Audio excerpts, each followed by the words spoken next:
Hello everyone and welcome back to the channel Airbus What's It Doing Now. Today we're going to have a look at air conditioning. It's air conditioning and pressurization. It's split over two videos just to prevent the video from going on too long. I try and keep it within 20-30 minutes if I can. And this will take a little bit longer because I'm going to do it slightly differently by actually drawing some of the systems on the board with you as if you would draw it, just to try and help cement that understanding. Before we go into it, thanks very much for all the questions that I'm getting.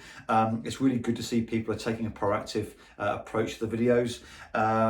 It's best to ask any questions on YouTube, on the channel itself, so that people can already see if it's been asked. And it also encourages people to ask, because no question is a silly question, and it may well be that fundamentally I may have missed something and it might need some further explanation. So I'm here to do this to improve understanding, so don't be afraid to ask a question, even if you think it's a silly question, because they're really, it's not cliche, they really aren't. And the biggest danger is that people don't ask and just have an assumed knowledge or an assumed understanding. So good. So that's out of the way. So we'll have a look at today the system overview, and like I said, we're going to do some interactive board briefing on this. I say interactive, I'm going to draw it sort of in inverted commas live as we go along talking. Some of the important components to the system, and like I said in some previous videos, I've been over to Malta to do an aircraft delivery, to pick another one up to bring it back, and they had the belly of an airplane open, so there was some air conditioning system components there which hopefully will add a bit of depth and put some meat on the bone to some of these components and what they mean, and how we control it and what the system does when we operate switches. So on the overhead panel, when we turn the packs on and off, what that's controlling, when we turn the temperature control for the air conditioning system controllers, when we adjust the temperature on there, what it's actually doing, what the system is doing in order to meet the requirement that we set, such as the flight controls, etc., and the buttons. And there'll be some pictures there of the overhead panel as well. So it just consolidates what I mean. Good. Okay. So I think the best thing to do now is to jump straight into it. Okay. So before we go into the actual main components of the system, we need to know where the air is coming from, and it won't be any surprise to you that it comes from the engine. There's two sources of the engine bleed that the air is ultimately controlled from. Okay, the air comes from either the intermediate bleed or the HP bleed. Now these two components and these valves are controlled by the bleed management computer. You'll have seen these modulate and open and close if you're looking at the systems page at any time, and some of us actually may have even been dispatched and then get some of these valves get stuck, particularly the HP valve, and there's an MEL associated with that if the valve is stuck open. But more of that perhaps on another subject. But essentially what happens is the air then comes out of either the HP or the IP. It goes via the bleed valve, which is just upstream. That's controlled on the overhead panel. I'll get a photograph of that for you.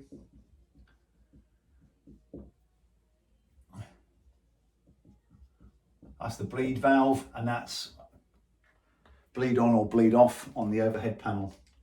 The air stays hot and it goes up to what's called a pre-cooler here at the top.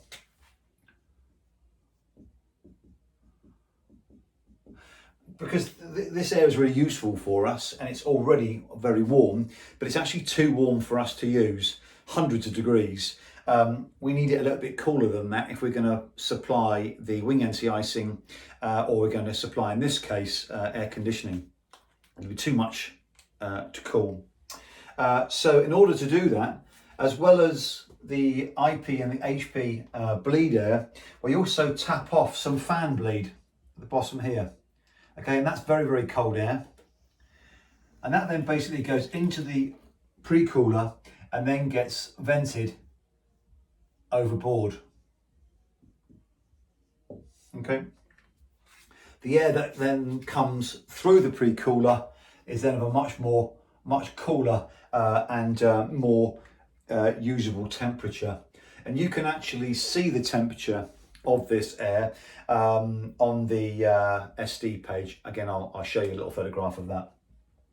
So that's basically it. So it's from here now that I'm going to take you on to the next stage of the system diagram.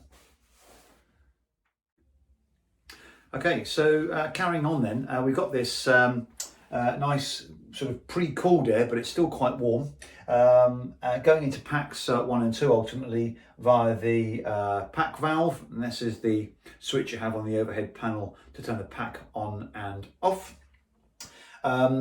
These are controlled via the overhead panel, but also if there's a pack overheat, pack over temperature, or if you start the engines, the control computer will turn the pack valves off, and also if you press the engine fire push button on the overhead panel, that will close the valves as well.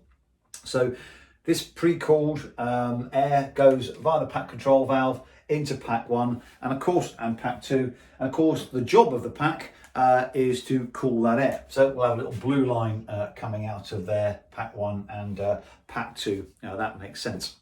Good. Okay, so once we've got that air to the sort of a temperature-ish that we need, I'll talk about how we control the temperature later on when we look at the pack schematic and just how that works.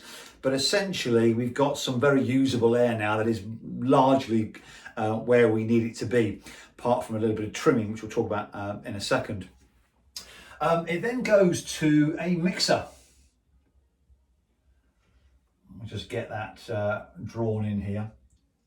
This is where the air, as you would imagine, is mixed from the various sources. Outside, on the outside edges here, we've got a fan, and that draws air in via the filters. These are the cabin fans.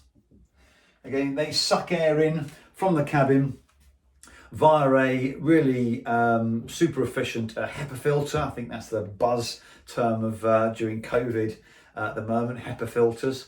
And I've got a photograph of one of those. It's snuck there in the background. I'll try and circle it just to show you what that looks like. But these are big, robust, chunky filters that filter the air before it goes into the mixer unit from inside the cabin. So both packs go into the mixer unit as well. There's a few other sources as well, such as ground source, and if you're conditioning the aircraft from air on the ground, there are a few airports that actually have that. Most of the time you've got to ask for it though. That will save you having to use the APU. Although on a COVID situation now, you may prefer to keep the both packs on. It's a little bit more powerful. And of course we've also got the ram air as well. The ram air itself is used in the event of loss of pressurization, or if you're trying to evacuate the aircraft from smoke. That's on the very forward left-hand side of the belly of the aircraft. It's just a panel, completely flat panel. I'll get a photograph of it. But one day the engineers actually, I called them up and just said, look, I've got a trainee with me at the moment. Can I see that thing open? And they said yes. So we pressed it. Obviously there was no differential pressure, and it opened, and it literally just opens down like that. It's just a big square hole, which obviously rams straight into the mixer unit. I've got a photograph here. You'll hear me say that a lot, and I'll put that on. It's not open, unfortunately. I didn't remember to take a photograph of it open, sadly. But anyway, it opens, and that's basically what it does. It literally just hinges forward. It's really, really basic. So yeah, that's the two other sources, and then we get that cool air going up into the cabin ultimately. There's a popular misconception here that Pack 1 controls the air into the flight deck, and then Pack 2 controls the flight into the two other zones in the cabin. That's not true. As you can see, both packs go into the mixer unit, and then that air then just goes up into the three parts of the aircraft. So the Pack 1 is mixed in with Pack 2, so it all goes everywhere. that misconception might have been born from the fact that the air conditioning control computers, system 1 will control the flight deck temperature, and system 2 will control zones 1 and zone 2 within the cabin. That might be where that comes from, but Pack 1 doesn't just supply the flight deck. That's the important thing to remember there. Good. Okay, so the air then goes up, and the temperature of this air is okay, but it's not really sufficient for us, and we need a little bit more control over it. And so what happens is each of those duct sources has what we call a hot air trim valve. Now, I'll probably best do this in red. And the purpose of this is to add hot air into which is coming out of the packs to fine tune that temperature. I'll talk about how that works in a little bit more detail. But essentially, each one has a service, and then this is controlled at the bottom here by the hot air bleed valve. Okay, don't worry too much about this at the moment, because when I look at the pack and the air cycle machine, it talks a little bit more about that and how that's modulated. But just trying to keep it simple at the moment. That's always been the idea behind my videos, without overcomplicating things. We've got 2 packs. Air comes in from the packs, which is pre-cooled. The pack's job then is to cool it down as much as it can, goes into a mixer unit before it goes into the cabin. Some trim air valves are attached, so hot bleed air is taken out of the system, added to the trim air valves, and then that goes into the various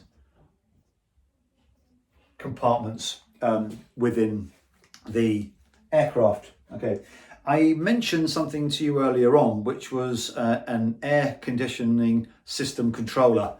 You can call it a pack control, you can call it what it like, it depends on where you're reading it. But the air conditioning system controller 2 and air conditioning system controller 1. Okay, now system 1 will control pack 1, system 2 will control pack 2.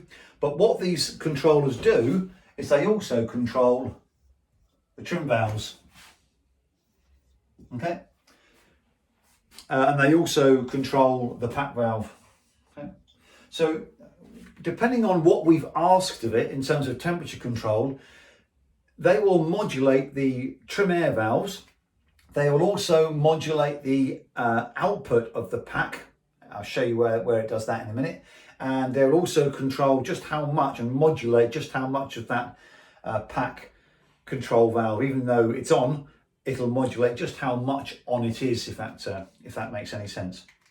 Okay, so two sort of fairly robust components. If we lose one, then the other one just takes up the control of the one that's failed, so it still works. Good. Hopefully that's given you a basic overview of the sort of the main components of the system, where it gets its air from. Now we need to have a look at the air cycle machine, the pack really, essentially, which is a little bit more detailed, but I'll try and keep it simple, because essentially it really is a simple system. Okay, so the pack. Now I've got to go a bit steady here, because this is only the second time I've drawn this. And as you will have noticed, I occasionally appear down to my iPad.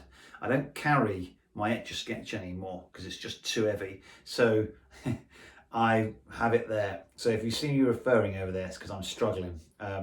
Not just to remember it, but just how to draw it for you so that it's nice and simple. So I've just drawn here sort of part of the air cycle machine. I don't want to get too wrapped up in the terminology of it. It's all part of the pack. But this bit you can see. And if you walk around the aircraft, as whilst you do so, around the front end fairing of the wing and just underneath, you'll notice that there is like this sort of delta shaped, there's a name for it now, I'll try and remember, I'll try and put it at the bottom, but it's a special name for the shape in terms of how to channel air. And in there you see like a little flap, and that flap opens and closes on takeoff to prevent any foreign object damage. But essentially what this does is it takes air in, and there's a fan at the back of it sucking air through over the heat exchangers, which I'll show you in a minute. And then all of that cool air that comes in goes over the heat exchanger and then gets thrown out the back of the aeroplane. You'll remember when the packs are on a cold, bitterly cold winter's day, as you walk around the back of the aircraft, these two big external exhausts underneath, they're slightly displaced from one another, throwing out really, really lovely warm air out the back. And that's commonly where you will find the refueler if you're looking for him, standing by this exhaust. And it's really, really quite powerful. And this thing's operating on the ground as part of the pack control, as part of the air cycle machine, in order to get that pre-cooled air much cooler to be used later on as part of the air conditioning. Inside the front of this, I mentioned already, there is a flap, okay, and that will open and close. It's done automatically for you, have to worry about that. But also inside there, which is really, really cool, is a water sprayer. Now, I'll show you where this water comes from later on, but it's essentially extracted from the system. This water, through sort of some sort of centrifugal system, sprays that water then through a pump. It's already heated, and then it shoots water into that inlet. The idea behind that is that it adds extra weight to the air and makes the heat exchange process much more economical. That's basically behind it. Okay, so enough about that then. So, like I said earlier on, we've got this nice pre-cooled bleed air, and we're going to paint that. We're going to colour that in orange. Okay. Then we've got our pack control. We turn the pack on or off. Some of that then, or most of that then, is going to go into the air cycle machine as part of the cooling, and then some of that is going to go off to our trim air valve,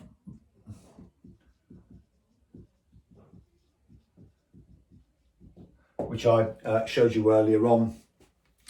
And that's going to send, and that's ultimately as a control valve there that's going to send the hot air in towards the trim air valves, which are going to be adjusted according to temperature requirements. Good. Okay, so we've got this warm air here, and it's going to go into, first of all, a primary heat exchanger. Okay, and from here it comes out, and it's going to go in towards a compressor. I think, yes, into a compressor. I think we can do it that way. Yes, goes into a compressor. Okay, so comes out, goes through a primary heat exchanger, cools it down a little bit in the process, not much, but enough. Then it goes into a compressor. But interestingly, when it comes out of the compressor, it comes out red hot. Okay, it comes out absolutely baking, and then it goes to a secondary heat exchanger.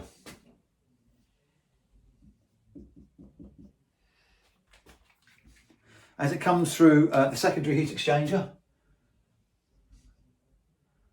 comes out the other side, and then it goes in towards a turbine.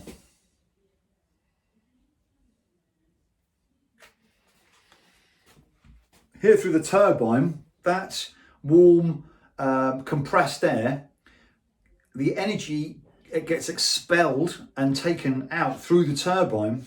And in that process, from having pre-compressed it and now throwing it to a turbine, it comes out super cold.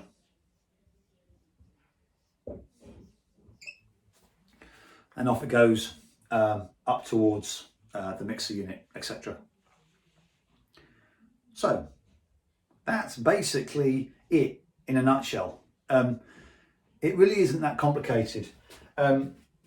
Pre-condoled air, pack control valve, some of it goes off towards the trim air valve for temperature moderation, goes to a primary heat exchanger into a compressor, gets really, really hot, goes through a second heat exchanger, comes then down to a turbine, drives the turbine, and then the result is cold air. Just out of interest, the turbine drives the compressor, okay, and the compressor via gearing drives the fan, which brings the cool air out the back, or in the front I should say, over the heat exchangers. Hot air comes out, toasty. That's where you'll find your refueler, like I said earlier on. That's basically it. That's the job that it does. There'll be some engineers out there shouting at it again, it's far more complex than that, and I 100% agree that it is. But in terms of understanding the mechanics of what we need to know as pilots, that's essentially what it's doing. This cooling system, this air cycle system for primary heat exchangers is a very important part of using the packs, particularly on the ground. Now, I've had this before where this failed. Either the fan had stopped or there was something wrong with the turbine or something. And when we got on the ground at our destination, the pack temperature just basically shot up because this wasn't spinning, it wasn't drawing air in. In the air, absolutely fine, because the ram air is, and it's cold enough in order to do the job. But on the ground, it didn't work. And so basically we had to turn the pack off, and I can't remember what we did now, whether we got the engineers out and sorted. Yeah, I got the engineers out and sorted it out. And as far as I can remember, it was single pack or single bleed operation. Now I can't remember. It doesn't really matter. But it's an important part of the process, particularly when you're on the ground. So what does it look like in the flight deck then, and how do we go about monitoring the system? Well, let's take a look at the SD page then, shall we? And I think what I'll probably do is just move it slightly over to the right if I can. Whoops-a-daisy, whoops-a-daisy. So I can get that in on the board. There you go. Yeah, you're not too close to me, are you? Right, so let's just draw that over there and that over there. And if you look at the air conditioning systems page, you can monitor the temperature of the pack itself. At the bottom here, you've got the pack control valve. That's whether the pack is on or off. You've got pack low and pack high. And you've also got the temperature as high temperature, and you've got low temperature at the bottom here. This pack control valve, whoops, there's, I just have this over here, is indicated here. Okay. So that tells you whether it's on, or off. On the lower side, as to whether what the pack temperature is you've got two temperatures here, 50 and let's say up here 24. I'm using the numbers that come out the FCOM just to keep it simple, basically. But this here is the turbine outlet temperature, which is this red one here. Okay, and this temperature here at the 24 is the pack outlet temperature. Good. So they're the indications you're going to see in the flight deck. Okay, so what happens then when we control the rotary selectors on the overhead panel and when we're changing the control? Usually it comes from the cabin crew saying, could you turn the temperature up or turn the temperature down a little bit for me, please? They've got a small window of operation in terms of their temperature control on the FAP, only by sort of 2 or 3 degrees. So we have the larger control on the overhead panel. So what happens when we turn that switch then? Well, if we turn it all the way to the left, it's cold. When we turn it all the way to the hot, it's high. It's like 30 degrees. And somewhere in the middle, the Goldilocks range is about 24 degrees. So combining what I've got on the board here to the system overview, which I showed you earlier on, we can have a better understanding now of just what it does and what it means. So when we move the overhead switch, rotary switch, that sends a signal to the air conditioning system controllers. That then compares the temperature that you've asked for it, whether it's really, really cold, really, really hot, or somewhere in the Goldilocks, to the actual condition in the cabin through the temperature sensors that are placed at various parts around the cabin. So it says, okay, well, they want it a little bit colder. So the ACSC will then adjust the pack inlet and it will decide how much air it needs from the bleed system. It will also monitor and change, just as necessary, the amount of air that's going through the cycle machine through the various heat exchangers. Okay. What it will also do, and this is something which I didn't put on the original slide, which I've just included for you now, is an amount of that air which, before it goes into the secondary heat exchanger, can also be bled off. So it will also control that valve, how much it bleeds off. It will monitor the turbine outlet temperature, and of course it will monitor the actual pack outlet temperature. And that's basically what it does. It controls that, how much goes in, how much air goes through to cool it, how much it needs to bypass, keeps an eye on the turbine temperature, and has a look at what temperature is actually coming out of the pack, because that's ultimately what it's going to control. The really cool thing is that the controller will look at the temperature of each 3 parts of the cabin, or that's been requested, the temperature is requested, and it will command both packs to output the same temperature of the lowest section that's required. So then both packs are then producing that temperature. It goes up through the mixer unit, and then just before it goes into the cabin, you've got the trim air valves there that will just add or close as necessary an amount of hot air in order to meet the actual temperature that's required. If we dispatch an aircraft where the trim hot air valve is an operative, then you won't be able to precisely control the temperature of that part of either the flight deck or the cabin. But if the hot air valve, trim hot air, is unserviceable, then you won't be able to have it for all 3 of the compartments, and you're basically stuck with the temperature, outlet temperature of the pack, which, you know, isn't that bad, but it can't be controlled as much as we'd like. Well, I think that's it. Hopefully you've enjoyed the video, following through on the drawings. I hope they're clear enough for you. I hope you know more than when you started. Like I say, please do put any questions at the bottom. I do answer them all, so don't be afraid to ask any questions at all, and I'll be happy to help you. The next thing we're going to have a look at is probably not going to be into the early part of next week, because tomorrow's Friday and then we've got the weekend. We'll have a look at pressurization and just how that works. And I think that's a nice way to move on from air conditioning, because essentially it's the air conditioning that pressurizes the airplane through some clever funky valves, etc. So we'll have a look at that on the next video. Thanks for watching.